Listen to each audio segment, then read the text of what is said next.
Hello दोस्तों, स्वागत है आपका हमारे यूट्यूब चैनल पे। आज मैं यहाँ पे आपको 34 इंच ब्लाउज़ की कटिंग और स्टिचिंग बताने वाली हूँ। तो बनी रहिए हमारे साथ और वीडियो को पूरा देखिए। अगर आप हमारे चैनल पे पहली बार आएँ तो सब्सक्राइब जरूर कर लीजिएगा। तो चलिए इसे बनाना स्टार्ट करते हैं। तो ये हमारे पास मैन फैब्रिक है, आप देख सकते हैं यहाँ पे। तो ये हल्के कलर का है और बहुत ही खूबसूरत कलर की इसकी साड़ी भी है। और ये जो बॉर्डर है इसे हम अपनी बाजू पे ले लेंगे। और इसकी जो चेस्ट की मार्किंग है हम इस अस्तर पे करेंगे। तो अस्तर को सबसे पहले हमें इस तरह से खोल लेना है और खोलने के बाद में इसे हमें टू फोल्ड करना है। ठीक है, टू फोल्ड हम एक पार्ट छोटा करेंगे, एक पार्ट हम बड़ा करेंगे, क्योंकि जो पीछे का पार्ट होता है उसमें ज़्यादा सिलाई में नहीं जाता है। मैक्सिमम आप उसे 1 इंच या 1.5 इंच ले सकते हैं, इससे ज़्यादा अब उसे मत लीजिएगा। और ये जो फ्रंट पार्ट का है उसे हमें 2 इंच एक्स्ट्रा लेना होता है। ठीक है, पीछे का पार्ट होता है उसको 1 इंच लेना होता है और जो आगे का पार्ट होता है उसको हमें 2 इंच लेना होता है, क्योंकि बीच से जो क्रॉस पट्टी हम कटिंग करते हैं और उसको अटैच करते हैं तो इसके लिए वो ऊपर को चढ़ जाता है तो वो छोटा हो जाता है। तो अभी हमने इसे 4 फोल्ड करके और इस तरह से रख लिया है। तो जैसे कि इसकी चेस्ट की फिटिंग है 34 इंच की, तो इसके अकॉर्डिंग ही मुझे इसके शोल्डर लेने हैं। तो मैंने यहाँ पे शोल्डर लिए हैं इसके 6 इंच और आर्म होल लिए हैं यहाँ पे हमने 6.5 इंच, हाफ इंच ज़्यादा लिए हैं। तो सिलने के बाद में 5.5 इंच ही रहेंगे, क्योंकि हाफ इंच सिलाई में चला जाता है, तो इसके लिए हमने हाफ इंच बढ़ा के लिया है। तो चेस्ट इसके 34 इंच की, तो हमने 8.5 इंच पे निशान बना लिया है और इस तरह से इस लाइन को हमें सीधा कर लेना है। ठीक है, और 2 इंच पे हमने कर्व देना है। तो इसकी जो नीचे की फिटिंग है वो 28 इंच है, कमर की फिटिंग है। ठीक है, 2 इंच हमने ये मार्जिन लिया है और यहाँ पे हमने 2 इंच पे इस तरह से ये कर्व दे दिया है, क्योंकि इसमें हमें बैक का भी निकालना है तो हमें साथ में ही ले लेना है। ठीक है, फ्रंट का हम 1 इंच का यहाँ पे कर्व देंगे, तो यहाँ से हम माप लेंगे 7 इंच, 7 इंच जितना भी आएगा वहाँ से हमें कर्व दे देना है। ठीक है, तो इस तरह से अभी इसका जो गले का निशान है तो 2.5 इंच की हमने इसकी चौड़ाई दी है, 7 इंच का हमने यहाँ पे इसकी लंबाई दी है। नीचे से हम 3 इंच की इसकी दे देंगे चौड़ाई और यहाँ पे हम इस तरह से गुलाई दे देंगे। और अभी यहाँ पे मुझे इसके चेस्ट के अकॉर्डिंग इसके टक्स पॉइंट निकालना है, तो मैंने इसे लिया है 10 इंच का। और नीचे की जो क्रॉस पट्टी है वो मैं दूंगी 12.5 इंच की और इस तरह से इस लाइन को हमें सीधा कर लेना है। ठीक है, ये 34 इंच का ब्लाउज है इसलिए मैंने इसमें इतना दिया है और 5.5 इंच पे इस तरह से मुझे कर्व देना है। तो सबसे पहले 3.5 इंच की मैंने यहाँ पे प्लेट्स का निशान लगा लेना है और 2 इंच के गैप के साथ एक तिरछी प्लेट और ये आर्म होल की प्लेट। तो इन दोनों के बीच में प्लेट लगाने से पहले हमें 5.5 इंच पे इस तरह से यहाँ पे ऐसे कर्व देना है और हाफ इंच यहाँ से देते हुए ऊपर तक लेके जाना है। ठीक है, और अभी जहाँ से हमने कर्व दिया है वहाँ से हमें बीच में एक प्लेट देनी है। तो ये देखिए हमारी प्रॉपर तरीके से चारों प्लेट्स अच्छे से। तो अभी यहाँ से हमें कटिंग कर लेनी है। तो सबसे पहले पीछे का पार्ट है उसे हमें निकाल देना है और छांट हम बाद में देंगे। ये देखिए हमने ऐसे इस तरह से कट कर लिया और ऊपर से अभी हम छांट दे देंगे, यानी कि दोनों को अलग अलग कर देंगे। और ये देखिए हमने पीछे का पार्ट अलग निकाल लिया है। अभी फ्रंट पार्ट हमारा बचा हुआ है, फ्रंट पार्ट को वापस से फोल्ड करना है और फोल्ड करने के बाद में इसे यहाँ से हमें क्रॉस पट्टी निकाल लेनी है। तो आप देख सकते हैं यहाँ पे हमने 2 इंच क्यों एक्स्ट्रा लिया था। अगर हम उतना ही लेते तो ये क्रॉस पट्टी 1 इंच की भी नहीं होती। और इस तरह से अभी यहाँ पे हमें छांट दे देना है।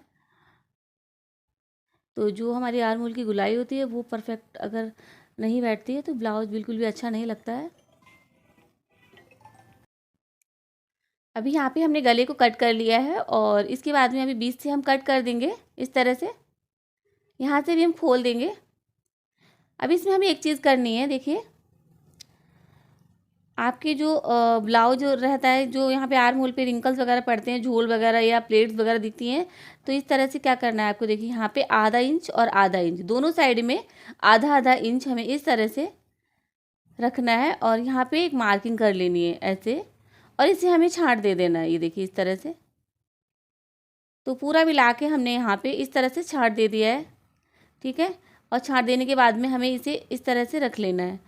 तो इस तरह से आपका जो ब्लाउज है उसमें बिल्कुल भी रिंकल्स नहीं पड़ेंगे, आप करके देखिएगा। और बचे हुए कपड़े से अब हम इसकी बाजू बना लेंगे। तो बाजू बनाने के लिए हमने इसे 4 फोल्ड कर लेना है और 4 फोल्ड करने के बाद में हाइट देख लेनी है। तो हाइट यहाँ पे हमें 10 इंच लेनी है। तो हमने यहाँ पे ये देखिए 10.5 इंच पे एक निशान बना लेना है यहाँ पे। और ये देखिए यहाँ पे 6 इंच हमने जितने हमने शोल्डर लिए थे उतने ही हमें लेना है, और 3 इंच हमने यहाँ पे एक्स्ट्रा ले लिया है, और ये हमने लिया है यहाँ पे 2.5 इंच पे। और इस तरह से एक निशान बनाना है हमें 4 इंच पे, और इस तरह से यहाँ पे बाजू का शेप दे देना है। बहुत ईजी तरीके से बहुत ही परफेक्ट बाजू बन के तैयार हो जाती है। नीचे से हमने 4.5 इंच पे निशान बनाया है, और क्योंकि नीचे की जो गुलाई है 9 इंच की है, अब इस तरह से हमें ऐसे मिला लेना है। तो ये हमारी परफेक्ट बाजू निकल गई हैं, और ये बिल्कुल भी कम नहीं पड़ती हैं। ठीक है, जितने भी आपके आर्म होल हैं परफेक्ट तरीके से उतनी ही हमारी इसके आर्म होल निकल के तैयार होंगे। अगर साइड में आपको कपड़ा कम लगता है, आपको बड़ा ब्लाउज रहता है, तो आप साइड में 2-2 इंच 3-3 इंच उसमें जोड़ भी सकते हैं। ठीक है, तो अभी यहाँ पे मुझे एक साइड में थोड़ा सा छांट दे देना है। तो ये हमने फ्रंट साइड में 1/2 इंच का छांट दे दिया है इस तरह से। ठीक है, यहाँ पे हमें मार्किंग दे देनी है ताकि हमें याद रहे कि हमने मतलब दोनों एक ही साइड में ना लग जाए। ठीक है, तो इस तरह से हमारी कटिंग कंप्लीट हो गई है। इससे हम अपनी गले की पट्टी और फ्रंट की पट्टी निकाल लेंगे। अभी इसे हम इस तरह से हमें रखना है, और इसकी जो आपने जो बॉर्डर देखा है ना, वो बॉर्डर को हमें बाजू पे ले लेना है। ठीक है, तो इस तरह से हमारी बाजू यहाँ पे कटिंग हो गई है, और ये हमारा बैक पार्ट है वो भी हमने इस तरह से रखते हुए कट कर लिया है। आपको ध्यान रखना है कि आपको हाफ इंच छोड़ते हुए कट करना है, एकदम मिला के कट नहीं करना है। जो इसका मेन फैब्रिक है इस तरह से। अभी हमारा फ्रंट पार्ट भी अच्छे से हमने कट कर लिया है, और इस तरह से आप कोई भी साइज़ का ब्लाउज कट कर सकते हैं। बस आपको इसकी चेस्ट के अकॉर्डिंग उसको कपड़े को लेना है और फोल्ड करना है, और इसी तरह से मेज़रमेंट उसको आपको रखना है। ठीक है, बस उसमें एक चेंजेस रहेगा कि आपकी जो टक्स प्लेट का जो पॉइंट है वो आपको बढ़ाना घटाना है। ठीक है, और गले को भी अगर आपको किसी किसी का जैसे 44 होता है या 46 होता है, तो आपको वहाँ पे गला भी बड़ा करना है। 7.5 इंच का फ्रंट का गला करना है। तो इस तरह से हमारी पूरी कटिंग बढ़िया सी हो गई है। तो चलिए इसे अब हम सिलना स्टार्ट करते हैं। तो सबसे पहले यहाँ पे हम फ्रंट पार्ट बनाएंगे, और इस तरह से अगर आप चाहें तो इसमें चिपका भी सकते हैं गम वगैरह से, और नहीं तो आप मशीन से चारों तरफ मोटी सिलाई लगा सकते हैं। आप चाहें तो अच्छे से इनको सुई में धागा डाल के चारों तरफ से लंगड़ भी लगा सकते हैं। तो जैसे आपको इजी लगे आप उसी तरह से अच्छे से इसे आपस में सेट कर सकते हैं। तो मैंने यहाँ पे इसमें चारों तरफ सिलाई लगा ली है। ठीक है, मैंने मशीन से इसे अच्छे से अस्तर और मेन फैब्रिक को अटैच कर लिया है, और अभी यहाँ पे इस तरह से मैं इसका जो एक्स्ट्रा पार्ट है वो कट करके इस तरह से निकाल दूँगी। ये देखिए यहाँ पे,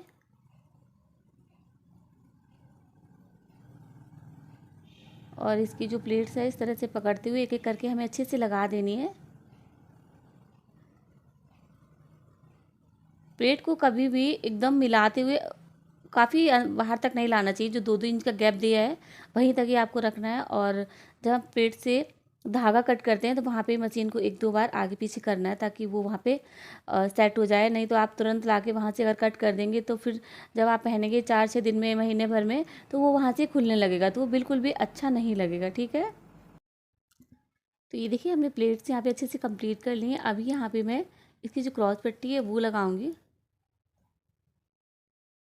तो इसका जो अस्तर का पार्ट है वो मुझे नीचे रखना है, और जो इसका मेन फैब्रिक है वो मुझे ऊपर रखना है, और इसकी जो कॉर्नर है ना थोड़ी सी बाहर निकालते हुए हमें इसे रखना है, क्योंकि जब हम इसे सीधा करेंगे तो फिर पट्टी को थोड़ा सा पीछे हो जाएगी, तो फिर वो बाद में खिंच जाती है। तो इस चीज़ का भी ध्यान रखना है। छोटी छोटी चीज़ें हैं जिससे हमारे ब्लाउज में काफ़ी सारी फिनिशिंग आ जाती है।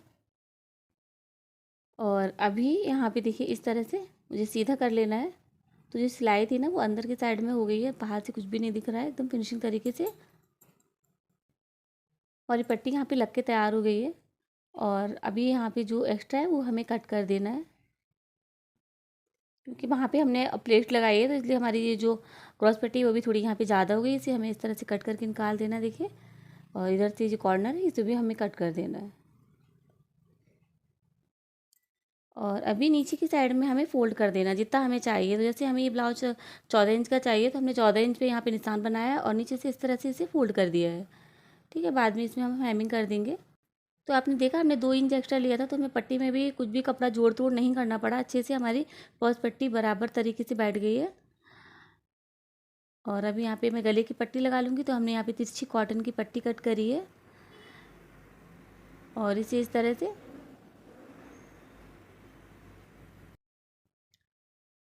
लगाना है और बिल्कुल भी खींचना नहीं है कुछ भी। अच्छे से मिलाते हुए यहाँ पे पूरी लास्ट तक सिलाई करनी है। तो पट्टी को मैंने सिंगल ही लिया है क्योंकि मुझे अंदर की साइड में फ़ोल्ड करना है। और अभी मैं एक फ़ोल्ड इसमें लगाऊंगी इस तरह से। तो ये हमारा 1/2 इंच का फ़ोल्ड है, देखिए थोड़ा सा दिख रहा है 1/2 इंच। और इसे हम इस तरह से पूरी में सिलाई लगा देंगे ऊपर तक। सिलाई लगाने के बाद में अभी वापस से एक फ़ोल्ड करेंगे। इससे पहले हम यहाँ पे अगर हमारी पट्टी थोड़ी बहुत ज़्यादा है तो हम इस तरह से ऐसे छाँट देंगे इसको। ये देखिए इस तरह से। तो एक्स्ट्रा कपड़ा हमने यहाँ पे छाँट दिया ताकि बाहर को वो दिखे ना। और ऊपर से एक सिलाई लगाएंगे इस तरह से। और जो हमने यहाँ पे एक्स्ट्रा 1/2 इंच की सिलाई लगाई थी उसको ही हम फोल्ड करेंगे। बहुत ही फिनिशिंग तरीके से हमारे गले की पट्टी इस तरह से लग के तैयार हो जाएगी। लगा के देखिएगा आप। पाइपिंग वाली पट्टी हमने बहुत ब्लाउज में बताई है, वो अगर आपको देखना है तो हम नीचे लिंक में दे देंगे, आप देख लीजिएगा वहाँ पे। अभी यहाँ पे देखिए इस तरह से हमें छाँट देना है जो भी आपको एक्स्ट्रा दिखे। और अभी इसकी जो हुक पट्टी या बटन पट्टी वो हमें लगानी है। तो इसके लिए हमने यहाँ पे देखिए 3 इंच की एक पट्टी कट कर लेनी है और इस तरह से इसे ऐसे रखना है और यहाँ से ऐसे फोल्ड कर देना है। फोल्ड करके अभी सिलाई लाना है ऊपर तक। तो इस पट्टी पे मैं काज करूँगी, तो मैं काज पट्टी बना रही हूँ। तो काज पट्टी हमेशा लेफ़्ट साइड में रहती है। अगर हम बटन लगाते हैं तब ये उल्टा हो जाता है। अगर हम बटन लगाते हैं तो ये वाली पट्टी हमारी राइट साइड में हो जाती है। ठीक है, इस बात का भी आपको ध्यान रखना है। और इसे इस तरह से यहाँ से फिनिशिंग देते हुए और 1 इंच हमें बाहर पट्टी निकालनी है, इस पर हमें हुक लगाना है और इस तरह से फोल्ड करके यहाँ पे सिलाई लगानी है। सिलाई हमें यहाँ पे डबल लगानी है। पहली एक सिलाई लगानी है, उसके बाद में एक पैर पे हमें दूसरी सिलाई लगानी है। तो ये देखिए हमने यहाँ पे हमारा जो फ्रंट पार्ट था बहुत ही फिनिशिंग तरीके से बन के तैयार हो गया। ऐसे ही हमने दूसरा पार्ट भी बना लिया है सेम। और रहा पीछे का पार्ट, तो पीछे का पार्ट अपने हिसाब से आप कोई भी उसमें डिज़ाइन डाल सकते हैं जो भी आपका मन करे। तो हमने ये डिज़ाइन डाली है और ये डिज़ाइन को हमने नीचे वीडियो लिंक में दिया हुआ है, वहाँ पे जाके देख लीजिएगा। और अभी इसकी शोल्डर हम अटैच कर देंगे यहाँ पे इस तरह से। और इस तरह से अगर हम पूरा वीडियो एक में ही दिखाने की कोशिश करते हैं तो काफ़ी लंबा वीडियो हो जाता है, तो लोगों को ज़्यादा पसंद नहीं आता है। तो इसलिए मैंने इसका जो बैक पार्ट है आप अपने हिसाब से कोई भी डिज़ाइन डाल सकते हैं बैक पार्ट की। ठीक है, आप उसको राउंड कर सकते हैं या फिर डिज़ाइन डाल सकते हैं। अगर आप ये डिज़ाइन डाले हैं तो मैं इसकी डिज़ाइन की जो लिंक है नीचे डिस्क्रिप्शन बॉक्स में दे दूँगी, आप वहाँ पे जाके आराम से देख लीजिएगा। तो अभी देखिए यहाँ पे जो आपको एक्स्ट्रा दिख रहा है इस तरह से आर्म होल में गुलाई दे देनी है, छाड़ देना है उसका एक्स्ट्रा पार्ट। और यहाँ पे लगानी है स्लीव्स। तो लंबी स्लीव्स है तो हम सिंपल ही लगाएंगे, उसमें कोई डिज़ाइन नहीं बनाएंगे। तो इस तरह से हमें स्लीव्स रखनी है और इसके ऊपर से ये अस्तर ऐसे रखना है और एक सिलाई लगा देनी है इस तरह से। सिलाई लगा के हमें इसे वापस से पलट देना है एक बार और एक सिलाई इसके ऊपर लगा देनी है।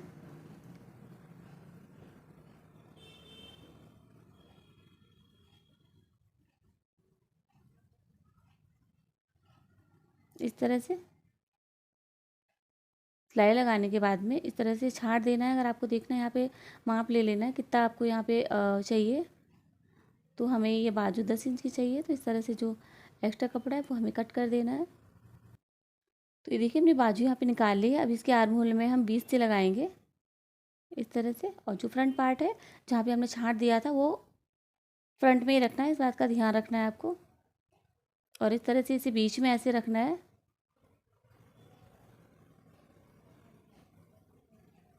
और लगानी है सिलाई।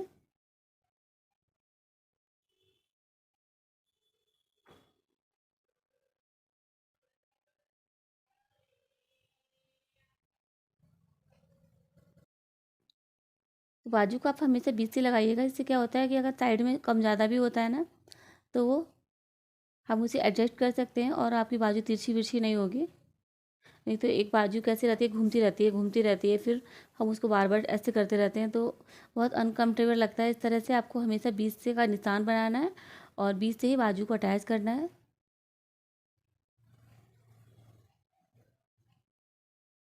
और ये बाजू को हमने अच्छे से यहाँ पे अटैच कर लिया है और अभी हम यहाँ पे फिटिंग देंगे। तो जो नीचे की बाजू की गुलाई है वो 9 इंच है, तो हमने यहाँ पे 4.5 इंच पे निशान बनाया था। चेस्ट 34 इंच की है, तो हमने 8.5 इंच पे यहाँ पे निशान बनाया था। और इसकी जो नीचे की कमर है वो 28 इंच की है, इसके लिए हमने यहाँ पे 7 इंच का निशान बनाया था। तो इस तरह से हमारी फिटिंग कंप्लीट हो गई है। आप जब भी ब्लाउज बनाते हैं वो फिटिंग देते हैं, लेकिन लास्ट में आपको एक बार वापस से सारी फिटिंग वापस से लगानी होती है जब आपका ब्लाउज सिल के कंप्लीट हो जाता है। फिर से आप एक बार फिटिंग लगाइएगा, इससे आपकी फिटिंग एकदम कंप्लीट होगी और बहुत ही अच्छी फिटिंग आएगी। क्योंकि सिलने के बाद कपड़ा है थोड़ा बहुत इधर जाता है उधर जाता है, सिलने में प्लेट्स में कम ज़्यादा होता है, तो इसलिए आपको फाइनल फिटिंग देना बहुत ज़रूरी है।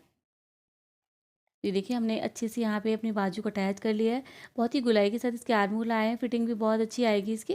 तो ऐसे ही हमें दूसरी बाजू भी लगा लेनी है सेम। तो यहाँ पे हमारा पूरा ब्लाउज अच्छे से कंप्लीट हो गया है बहुत ही अच्छी फिटिंग के साथ। तो फ्रेंड कैसी लगी आपको हमारी वीडियो, आप हमें कमेंट बॉक्स में ज़रूर बताइएगा। वीडियो अच्छी लगी हो तो लाइक कीजिए, शेयर कीजिए और मिलते हैं एक ऐसी नई वीडियो के साथ। तब तक के लिए थैंक्स फॉर वॉचिंग।